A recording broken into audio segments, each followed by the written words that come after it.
250 years ago, a revolution was born. Not just a war for independence, but an idea unlike anything the world had ever seen, that freedom belonged to ordinary people, not kings.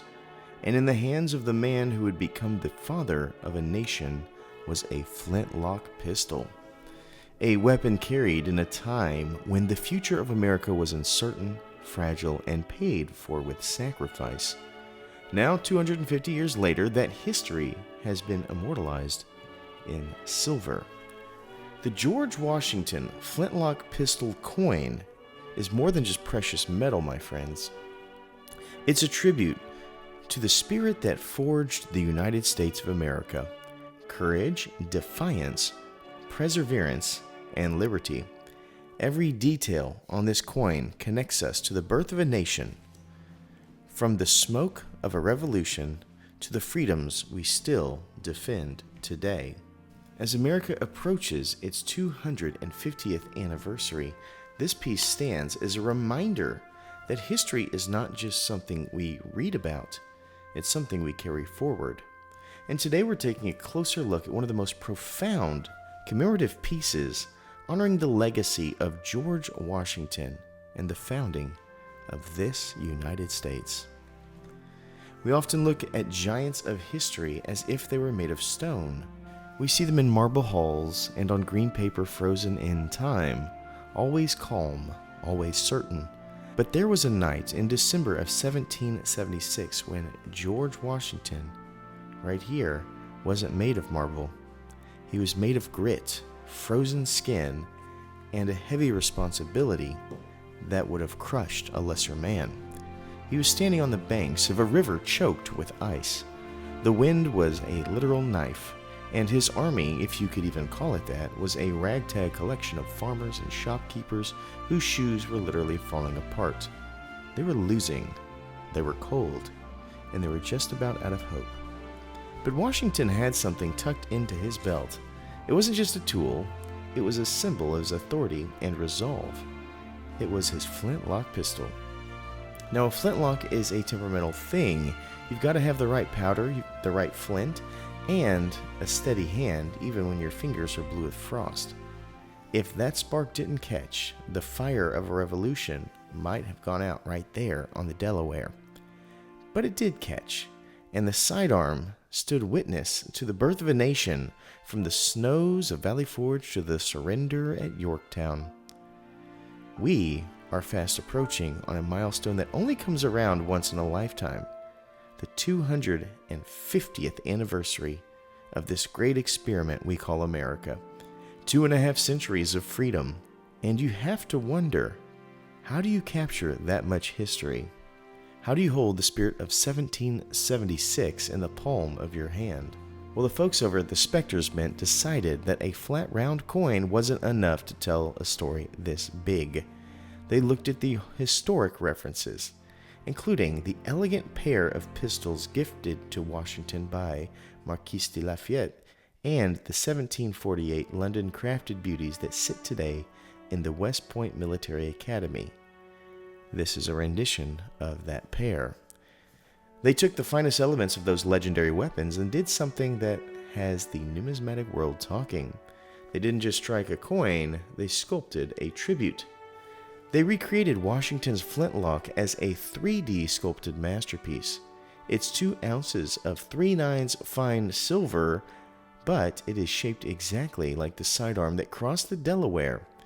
It is nearly 4 inches long, and every surface, from the signature flintlock mechanism to the decorated pommel, is a testament to 18th century gunsmithing. If you look closely at the handle, you'll find ornamental scrollwork and the name General G. Washington engraved along its length. It carries the antique finish, giving it the look of a piece that's actually seen the smoke of a battlefield. As we celebrate the 250th year of our independence, rarity matters.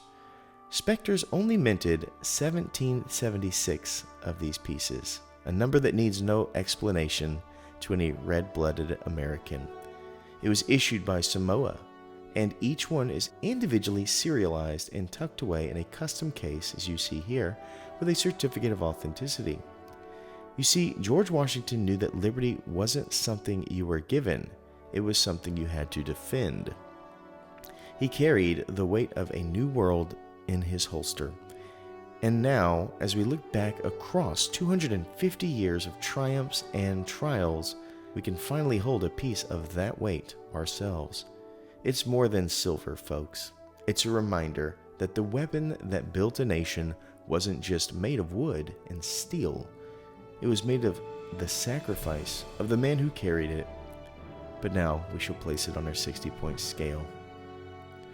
Before we do that, take a look at this packaging.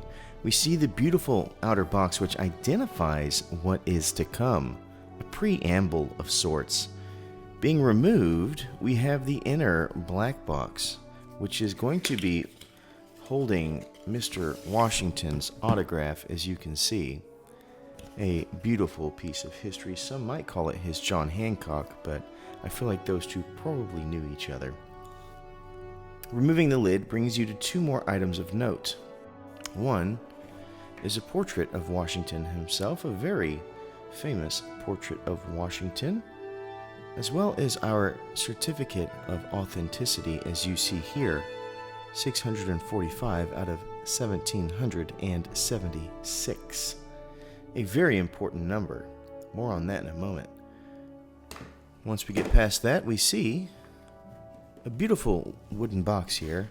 Looks to be walnut. We can remove it. Quality is everything here at Spectre's Mint. Just take a look. Gorgeous walnut box. Speaking of Spectres, if this or any other coin you see on their website is calling your name, use my coupon code COC20 at checkout to save some cash. And there it is.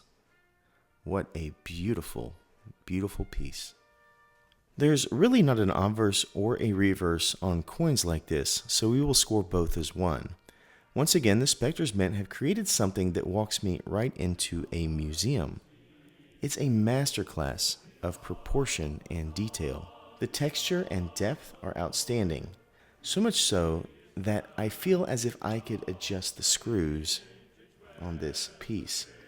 I have no idea how coins have this much depth, but it does bring me much joy to know that the horizon for what coins can become is promising. Even little areas like the Spectre's logo and mintage look to be in place, as often on firearms there are numbers on the barrel, such as serial numbers or bore information. Even the Samoa logo does not look out of place. And I must draw your eyes to this handle. What a work of art. The filigree is outstanding. Honestly, I wonder if a shot was ever made with this piece or if this was more of decoration. Either way, it is beauty and perfection of what coins can be, so I score it a 20 out of 20. Mintage is next, and as stated before, on this, our 250th anniversary, we have a coin that is limited to a mintage of just 1776, the year of our founding. What's more is that this coin is number 645, which is a bit significant. George Washington was one of the biggest landowners in America. In his meticulous records of the Mount Vernon estate in his lands in the Ohio Valley, we can see that. Washington frequently divided his frontier land into lots. According to his surviving surveys, he held 7 parcels of land in the western country, modern-day West Virginia and Pennsylvania, that were exactly 645 acres in size. He viewed these 645-acre plots as the ideal size for self-sustaining tenant farms, which he hoped would bolster American economy through agriculture. As we approach the 250th anniversary of the United States in 2026, historians often look back at the 645-day window that Washington transformed a Virginia planter into the indispensable man who saved the Revolution at Trenton and Princeton, because 645 days is the exact amount between the start of the Revolutionary War in April of 1775 and the 10 crucial days of December 1777. We can see that this is an extremely low mintage of just 1776, which gives us a 10 out of 10, bringing us to cultural significance. So the question being, what could connect this piece right here from George Washington to the little island halfway around the world known as Samoa?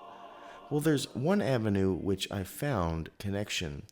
It seems Washington was the leader of a major fight for independence. We all know this. What you might not have realized is that fight, one which inspired many other nations around the world like Samoa itself. Samoa, a nation that has navigated its own complex history of colonial interest and eventual independence, honors this commander-in-chief as the archetype of a leader who fought for the right of a people to determine their own destiny. This is not a direct connection, but I think one could assume that had Washington not found a way in America, the world, including Samoa, would look much different. So it's not a direct connection, but the ripples of Washington can for sure be found around the world. I do score it a 6. We now move to collectability, and this coin is a doozy. It's a classic Americana piece. It's a firearm, and it is strong history. It is extremely high quality and has a low mintage. Need I go on? It's a perfect collector's piece, and it scores a 10. Our last category is uniqueness. Have you ever seen a coin like this? I've seen firearm coins on occasion, but never one as hyper-specific as this one. A coin crafted after a custom piece created hundreds of years ago. This is hyper unique and scores a 10, bringing us to our final thoughts and score. This amazing flintlock pistol declares its independence at an elite 56 out of 60. It is legendary in so many ways and is everything a collector should ask for. I, for one, am honored to hold it, and when looking at it, I will fondly remember our collective history. Thank you so much for watching, and as always, please remember to stay classy and current with the culture of currency.